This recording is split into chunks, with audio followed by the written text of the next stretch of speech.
Lance Stroll's latest incident in China has made him one of the most talked about drivers on the grid yet again, but for all the wrong reasons. After looking at the onboard from the Aston Martin driver, it was clear that the lack of attention, as well as professionalism after the incident, is something that should never be accepted under any circumstance in Formula One. With this in mind, should Aston Martin already think about an era in which the father-son relationship of Lawrence and Lance won't play a huge factor in the team's success? And is there any chance that Honda could nudge the investors in the right direction? The Chinese GP was marked by several incidents, one of which was more bizarre than the rest of them. Lance Stroll slamming in the back of Ricciardo's car during the safety car period.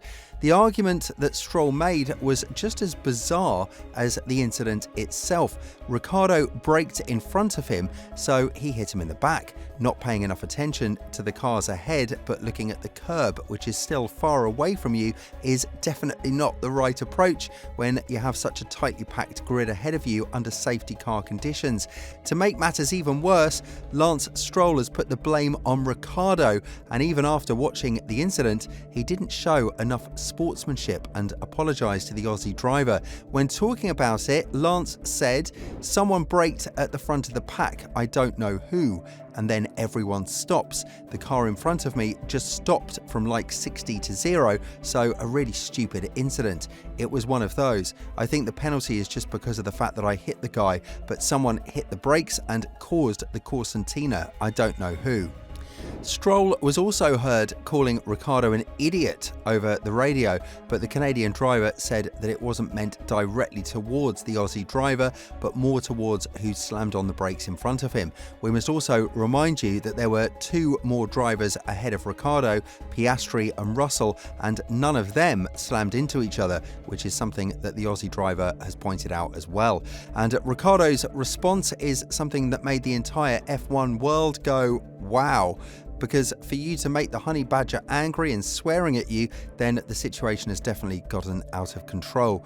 When talking about this situation, and from his point of view, Ricciardo slammed Stroll for his actions and went on to say, "It's a restart, and you know we don't know what the leader is going to do, so you have to be as vigilant as ever and be prepared for any situation. I could see it was bunching up into the hairpin, so obviously everyone is backing up, but then how hard he has hit me and basically put half his car under mine. It wasn't small like a judgment error, he was miles off."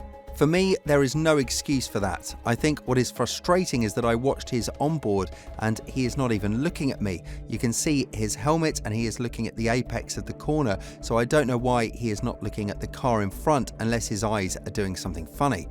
The situation was even further fueled by the fact that Aston Martin supported Stroll and said that the penalty he received was too harsh, a 10-second penalty which he served in the pit stop and one that left him at the back of the grid. However, the situation is loud and clear. Stroll is at fault here, and even though the team is planning to build a future around him, we can safely assume it won't bring them a lot of joy, as the new partnership with Honda is lurking around the corner.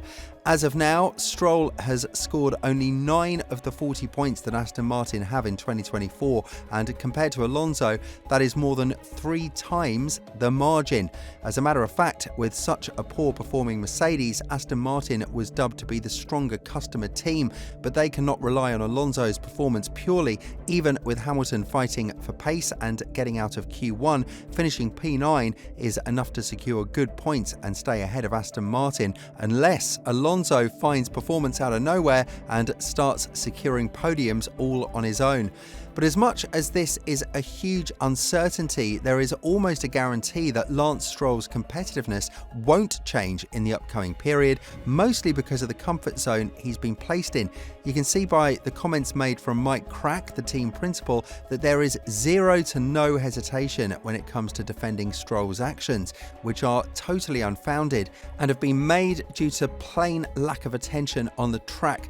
Be that as it may, Crack still went on to stand behind his driver, and when talking about this, he said, It was a very, very quick verdict on Stroll's penalty without really understanding the situation. I thought it was a very fast and very harsh, quick decision. I think it was a chain reaction at the end of the day. You saw Alonso locking and another car behind, and I think everybody was a little bit caught out there. I would have liked that this would have been looked at in a little bit more detailed way. We tried to discuss it, but the verdict was very quickly that Lance was to blame and he got a 10-second penalty, additional to the front wing damage. But after Stroll hit Ricciardo, it's worth mentioning that the front of the Aussie's car ended up in the back of his compatriot's ride, Oscar Piastri, who almost suffered from terminal damage on his car as well. The damage that Piastri suffered on his car was more than enough for him to be non-competitive and barely keep Hamilton behind, but he lost the spot to Alonso, who was charging on new tyres from behind in the closing stages of the race. Be that as it may, Mike Crack feels that Stroll's reaction was rightful, because had he been too careful, he would have lost a car's length, because you cannot predict when to accelerate at the perfect moment. So situations like this have happened in the past and will continue to happen as long as racing is present. Regardless, there is a very big question that Aston Martin need to answer here. Does the future lie with Lance Stroll? It's evident that he is holding back the entire project that his father is heavily invested in. And after bringing Honda, as well as separating the wind tunnel facilities from Mercedes and building a new one in Silverstone, the future of Aston does seem very bright, but not with Lance on the team. This is why there was so much hype when the two-time world champion extended the contract with the Silverstone-based squad, because everyone knows that if there comes an opportunity in which Aston will fight for wins, that would definitely be the other driver than Lance, since the Canadian is just not feeling any pressure to perform better and prove that he can be a lot more competitive than what he is now. But I guess having your father as your boss is something that comes with its own perks. And according to Mike Crack, the reason why they're keeping Lance is because of his technical knowledge and the fact that this entire project is built around him. Extracting the technical information out of a driver's knowledge is something that can be done in the simulator or in another racing category. However, that would be a direct blow to Stroll's ego, both Lawrence and Lance. But as of now, the team is stuck in a loophole in which the owner is not willing to let go of his son, while his son is not eager to improve his performance due to the public statements that his father has made. As long as he is the owner of the team, that seat will be secured. Therefore, the only hope lies with Honda, with Koji Watanabe saying loud and clear that he does not intend to fight in the midfield with Aston Martin and wants to continue the winning, dominant streak that they're currently in with Red Bull.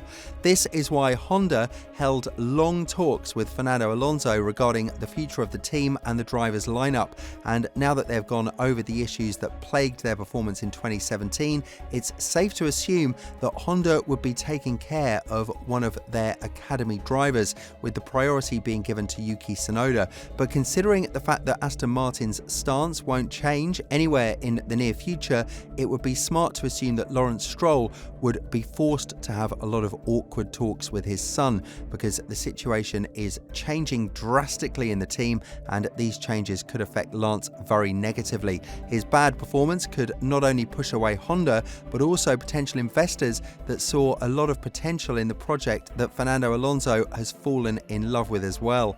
With all this in mind, do you think that Lance's time in Aston Martin is coming to an end? And more importantly, do you think that Honda will be pushing forward to get Tsunoda in that seat as soon as possible?